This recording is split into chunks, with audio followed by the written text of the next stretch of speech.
Fala galera, beleza? Vindo novamente aqui para mais uma aula de odontologia e na aula de hoje vamos falar sobre glândulas salivares. Então esta aula é específica de glândulas salivares. Vamos falar um pouquinho sobre cada glândula, a sua constituição, as suas características e suas funções. Beleza, galera? Mas antes de começar, como vocês sabem, deixem seu like se vocês gostarem da aula, me apoia demais. Muito obrigado a todos que estão me apoiando, eu fico muito feliz mesmo, de coração. E também, se vocês ficarem com alguma dúvida, deixe aqui nos comentários que aí eu vou responder para vocês, tá bom?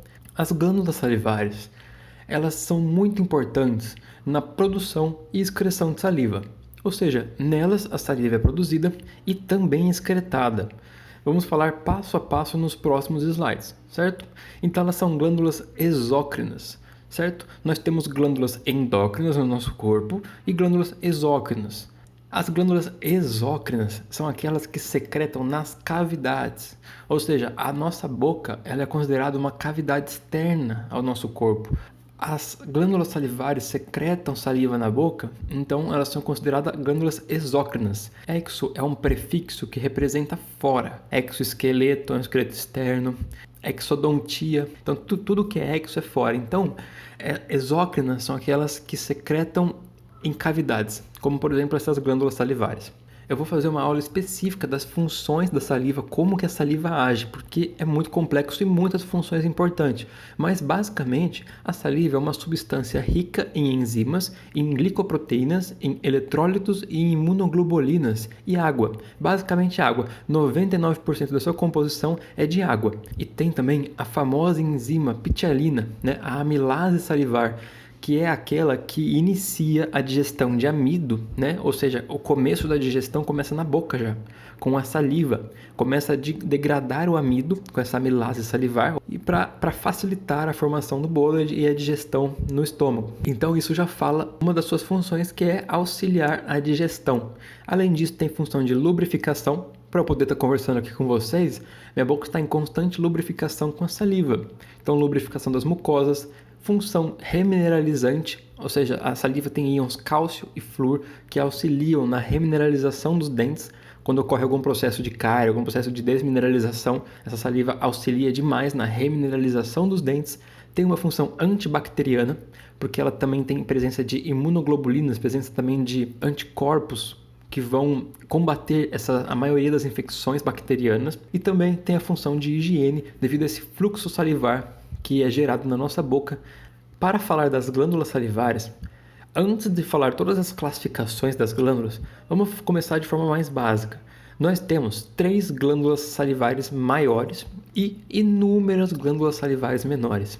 Essas 3 glândulas salivares maiores, como vocês podem ver nesta imagem aqui, nós temos a glândula parótida, que é a maior glândula salivar do nosso corpo humano.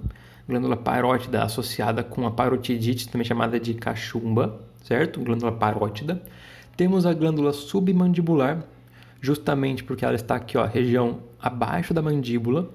E temos a glândula sublingual, já que está abaixo da língua. Temos essas 3 importantíssimas glândulas salivares maiores. Nós vamos ter slides falando de cada glândula especificamente, beleza? E fora essas glândulas maiores, nós temos inúmeras glândulas salivares menores também. Nós temos centenas de glândulas salivares menores por toda a região da cavidade oral, exceto em alguns pontos que também vamos falar. Tá bom? Então elas podem ser classificadas em relação ao seu tamanho, ou seja, temos glândulas maiores e glândulas menores, tá? Essas 3 que eu falei são glândulas maiores e temos umas glândulas menores. E em relação ao seu conteúdo presente nos ácinos, tá? Eu já vou explicar aqui que são ácinos mais para frente, eu vou mostrar exemplos de imagem, mas é basicamente microscopicamente, histologicamente, ácinos são as estruturas principais que vão produzir a saliva. Ao conteúdo que está presente nela, ou seja, ao conteúdo da saliva, se ela é mais proteica ou se ela é mais mucosa, ou seja, se ela é serosa ou mucosa. Então também podemos dividir essas glândulas em se ela é serosa, se ela é mucosa ou se ela é mista, ou seja, se ela tem tanto conteúdo seroso quanto conteúdo mucoso, se a sua saliva é serosa junto com mucosa. Então nós falamos como elas são classificadas. Agora vamos falar como elas são divididas. Então, são muitos conceitos, galera, mas não é difícil de entender. É que cada conceito parte em relação a um critério, como por exemplo, aqui anteriormente, em relação a tamanho, nós temos as glândulas maiores e as menores. Em relação ao tipo da saliva, temos as serosas, as mucosas e as mistas. E agora podemos dividi-las em porção secretora e porção condutora. Ou seja ela serosa, seja ela mista, seja ela mucosa, seja ela maior, seja ela menor, todas as glândulas vão ser divididas em porção secretora e porção condutora. Ou seja, a porção secretora, o nome diz, secreta, ela vai produzir os componentes da saliva, tá? É aqui, que a gente falou de ácinos. Lembra aqui, essas bolinhas, né? Essas esferas aqui são ácinos. Neste exemplo aqui é um ácido seroso, uma célula serosa produzindo uma saliva serosa. E aqui neste outro exemplo, um ácido mucoso. Olha que até as células são diferentes, tá vendo? Célula mucosa. Então, aqui são ácinos, são locais de produção de saliva, ou seja, é uma porção secretora. A ácido está presente na porção secretora. Agora a porção condutora, o nome já fala também, vai conduzir a saliva até a cavidade oral, certo? Que é aqui, os ductos. Os ductos, seja ele estriado, ducto intercalar, são os ductos que vão conduzir essa saliva até desembocar na cavidade oral. Então é simples, galera, basicamente é isso, é porção, elas são divididas em porção secretora e porção condutora, porque depois que produziu a saliva, ela tem que sair. E vai sair por onde? Por ductos que vão conduzir até a cavidade oral. Beleza até aí, galera? Continuando, na porção secretora, então vamos esquecer um pouco a condutora. Agora estamos falando somente de secretora. Na porção secretora encontram-se dois tipos de células, como eu já expliquei para vocês. As serosas, né, e as mucosas. Então, são esses dois tipos que também já falamos da classificação das glândulas, se ela é serosa, mucosa ou mista. Ou seja, as células serosas, e aqui em azul, são responsáveis por produzir uma secreção aquosa, rica em enzimas, e as mucosas são responsáveis pela produção de muco, secreção de muco, que é rica em mucinas. Tá bom? Então a diferença é essa. Serosa, a saliva vai ser mais fluida, vai ser mais líquida, aquosa, certo? Mais proteica. Já as mucosas, a saliva vai ser mais pegajosa, vai ser menos fluida, mais mucosa, entendeu? Mais pegajosa. Essa é basicamente a diferença. E assim, sabendo disso, antes da gente ir diretamente para as glândulas salivares, os três tipos, e falar um pouco sobre cada uma, eu quis falar isso para vocês antes, para vocês irem entendendo por que a gente fala que uma é serosa, a outra é mucosa, o que é ácido, né? Para dar essa exemplificada para vocês, porque são várias classificações das glândulas, né? Não temos somente glândulas maiores e menores, nós podemos ter uma glândula maior, por exemplo, parótida, que vamos falar mais para frente, além dela ser glândula maior, ela também é classificada como glândula serosa, porque seus ácidos são serosos. Ela não tem ácidos mucosos. Então nós podemos dizer que as glândulas salivares são do tipo túbulo-acinosas, compostas de ácido, sistema tubular e ductos excretores. É basicamente o que eu falei para vocês já, não tem muita diferença. É basicamente uma estrutura que tem ácidos, túbulos e ductos. Então, ela é considerada uma glândula do tipo túbulo-acinosa, porque ela tem ácidos, túbulos e ductos excretores. Beleza, galera? Sendo que, como eu já falei, os ácidos constituem a parte inicial da glândula. É lá que produz a saliva. Se for produzido num ácido seroso, ela vai ser considerada uma glândula serosa. Se for produzido num ácido mucoso, uma glândula mucosa. E se nessa glândula tiver ambos, tanto seroso quanto mucoso, ela vai ser classificada como glândula mista, porque tem ambos dentro dela. Além disso, também temos uma célula super importante aqui presente nos ácidos, que são as células mioepiteliais. Aqui é um exemplo de um ácido, tá? Aqui em roxo, em rosa, é um exemplo de um ácido, e ao redor dele tem todas essas células que estão englobando, são essas chamadas de células mioepiteliais. Por que vem esse nome? Mio vem de músculos, porque elas têm uma função que é semelhante à função da actina e da miosina lá dos músculos. Aquela função que vocês lembram de contração e relaxamento. É exatamente isso, por isso que ela é chamada de célula mioepitelial. Não que elas são células musculares, não são, longe disso. Mas a função dela de ordenha, de apertar, de contração, é semelhante à de um músculo, a função da actina e miosina. Então o que acontece? Essas células mioepiteliais, elas estão tudo ao redor do ácino. Tudo aqui, ó, região de ácino, tudo aqui ao redor tem células mioepiteliais, que são essas daqui, ó. Tá vendo tudo assim emaranhado aqui, esse tracejado cheio de células ao redor? Então, quando essas células contraírem, elas vão o quê? Reduzir de tamanho. Então, elas vão apertar este ácino. E toda a saliva que tiver aqui dentro vai ser ejetada. Ela vai ser expelida, secretada para os ductos e túbulos, para poder ser excretada na cavidade oral.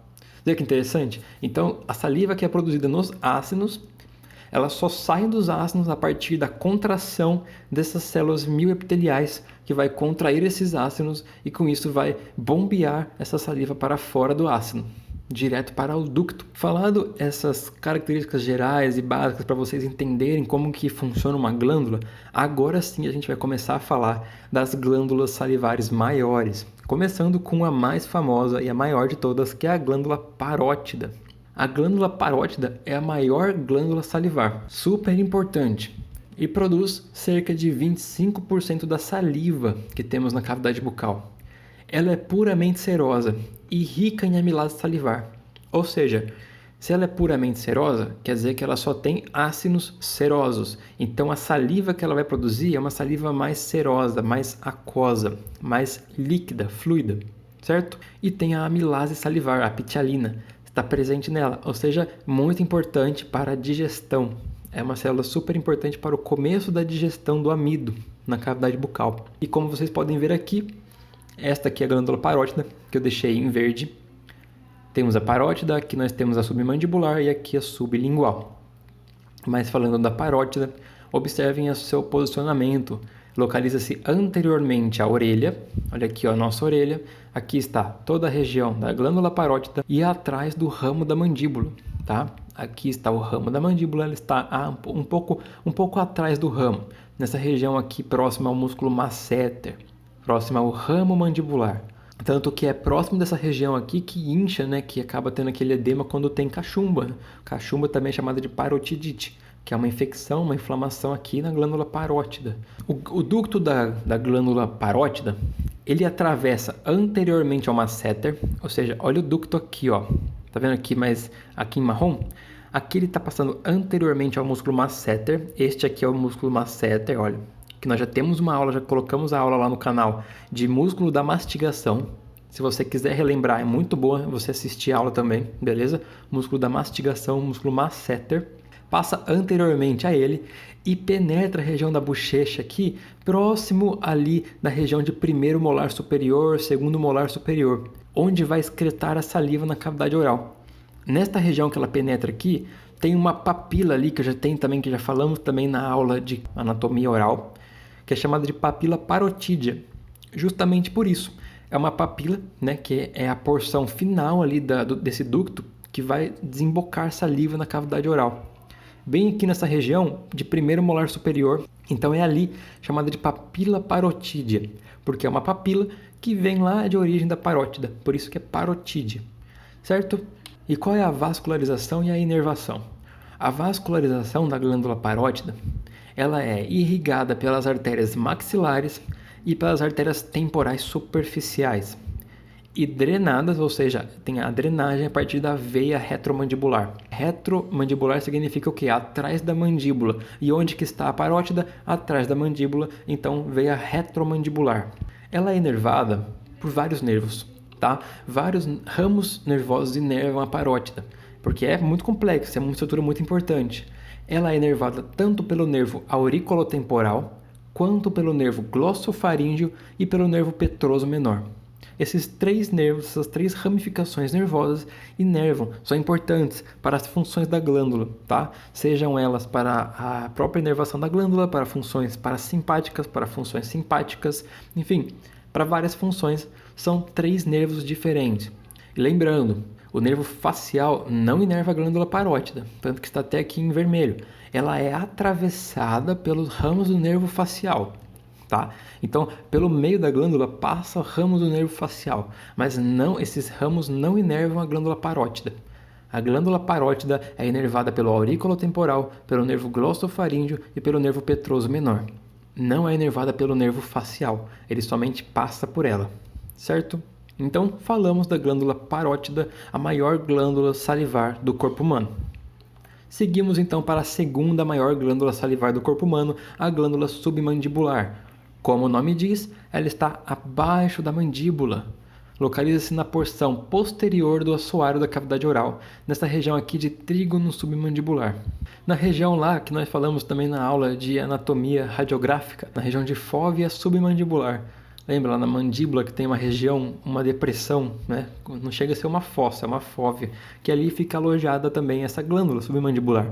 Olha ela aqui em verde. Glândula submandibular posteriormente ao soalho da cavidade oral, nesta região de trígono submandibular. Como eu já falei, ela é a segunda maior glândula do corpo humano e responsável por produzir cerca de 60% da nossa saliva. Você vê a importância que essa glândula tem para a nossa saliva. E o interessante é que essa glândula, diferentemente da parótida, ela é uma glândula tipo mista. Ou seja, ela tem tanto conteúdo seroso quanto conteúdo mucoso. Então quer dizer que essa glândula ela tem ácidos serosos e ácidos mucosos, como nós já falamos. Quer dizer que a saliva dela é mista, mas mesmo sendo mista, ela tem um predomínio de 4 vezes mais de glândula serosa. Então, parar para pensar que a nossa saliva, na grande maioria, no geral, ela tem um predomínio seroso em relação ao mucoso. Porque a parótida é responsável por quase 30% da nossa saliva, é totalmente serosa, e a glândula submandibular, responsável por 60% da nossa saliva, ela tem predomínio seroso. Então quer dizer que a maior parte da nossa saliva é fluida, é serosa, e tem uma pequena parte que é mucosa, que nós vamos falar na próxima glândula, certo? Então, glândula submandibular, predomínio de serosas em 4 vezes. Tem 4 vezes mais ácidos serosos do que ácidos mucosos, mas mesmo assim continua sendo uma glândula mista, ou seja, tem tanto seroso quanto mucoso. Falado disso, vamos falar do seu ducto de excreção. O seu ducto excretor desemboca na carúncula sublingual. Lembra da aula de anatomia oral? A carúncula, a região ali abaixo da língua, nesta região aqui, ó. Nós temos uma região aqui bem abaixo, na região de soalho lingual, que é abaixo da língua, próximo do freio. Bem próximo do freio tem uma região chamada de carúncula sublingual, tá? Bem próximo, bem lateralmente ao freio lingual, ali desemboca o ducto excretor da glândula submandibular, também chamado de ducto de Varton. É uma glândula super importante. E qual que é a sua irrigação e sua inervação? A irrigação sanguínea é a partir da artéria sublingual e a artéria submentual ou submentoniana, tanto a artéria sublingual quanto a artéria submentoniana ou submentual, certo? E a sua inervação é pelo nervo corda do tímpano, que é um nervo que é uma ramificação do 7º par dos nervos cranianos, ou seja, uma ramificação do nervo facial, que é o nervo corda do tímpano. Falamos então da glândula submandibular, agora vamos finalizar as glândulas maiores falando da glândula sublingual. A sublingual é a menor glândula salivar das maiores, com predomínio de células mucosas. Agora é diferente, tá vendo? Ela também é uma célula mista, também é uma glândula mista, assim como a submandibular. Mas a submandibular tem predomínio de células serosas. Já a sublingual, predomínio de células mucosas, ou seja, vai ser uma secreção de saliva mucosa, rica em mucinas. Tá certo? Uma saliva mais viscosa. Olha ela aqui em verde.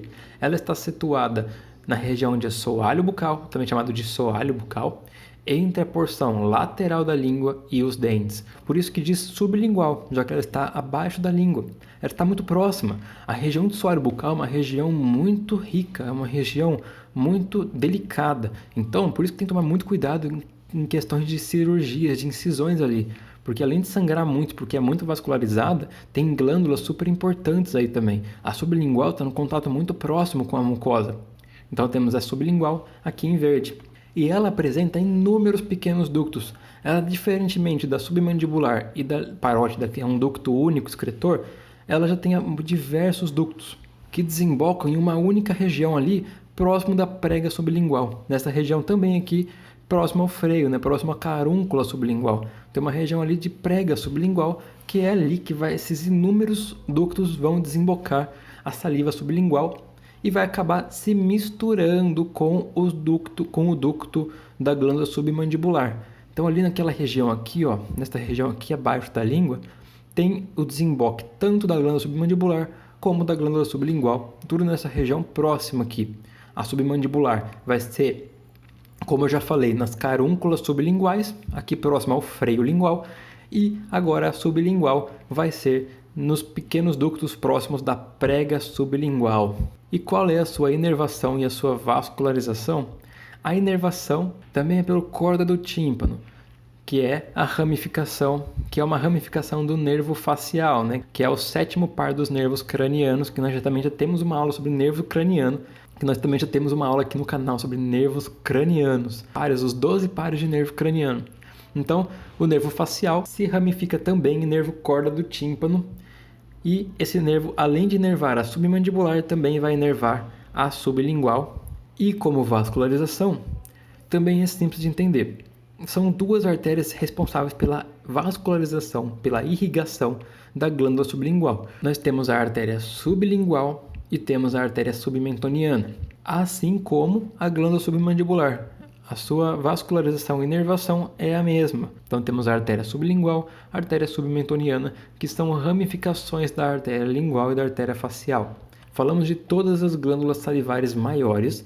Agora vamos falar das glândulas salivares menores para finalizar este conteúdo de glândulas salivares. As menores, como o nome diz, elas são minúsculas. São centenas de glândulas presentes por toda a cavidade bucal. São em torno de 600 a 1000 glândulas, depende muito da pessoa, né? São muitas variações, mas olha a quantidade. Enquanto que as maiores são 3 de cada lado, ou seja, um total de 6 glândulas salivares maiores, as menores são em torno de 600 a 1000 glândulas. São inúmeras glândulas e presentes em toda a região submucosa de toda a cavidade oral, exceto onde? Exceto na gengiva aderida, no terço anterior de língua e de palato duro. Não existem essas glândulas. Tirando esses 3 locais, em toda a cavidade oral, em toda a região de submucosa da cavidade oral, tem a presença dessas glândulas salivares menores. E assim como a glândula sublingual, elas constituem glândulas mucosas. Então todas elas são glândulas mucosas. Então elas têm ácinos mucosos, exceto pelas glândulas serosas de von Ebner, as quais existem abaixo dos sulcos da papila circunvaladas e nas papilas foliáceas da língua. Então podemos resumir que as glândulas salivares, das glândulas maiores, nós temos somente a glândula parótida, sendo o conteúdo totalmente seroso. Nós temos a glândula submandibular, sendo glândula mista, ou seja, tem seroso e mucoso, mais seroso que mucoso. E temos a glândula sublingual, também uma glândula mista, mas tem mais conteúdo mucoso do que seroso. E já agora a glândula salivar menor, elas são glândulas totalmente mucosas, tá? Tem conteúdo mucoso, certo, galera? Então é isso, galera. Essa foi a aula de glândulas salivares, sendo elas maiores e menores. É uma aula bem simples, bem básica. Espero que vocês tenham entendido. Se ficou alguma dúvida, deixe nos comentários ou escreva na nossa página lá no Instagram. E no mais é isso, galera. Muito obrigado para você que ficou até aqui, que me acompanha, que me dá aquele feedback positivo. Fico muito feliz. Muito obrigado de coração mesmo. Tamo junto e a gente se vê numa próxima aula. Um grande abraço e até mais.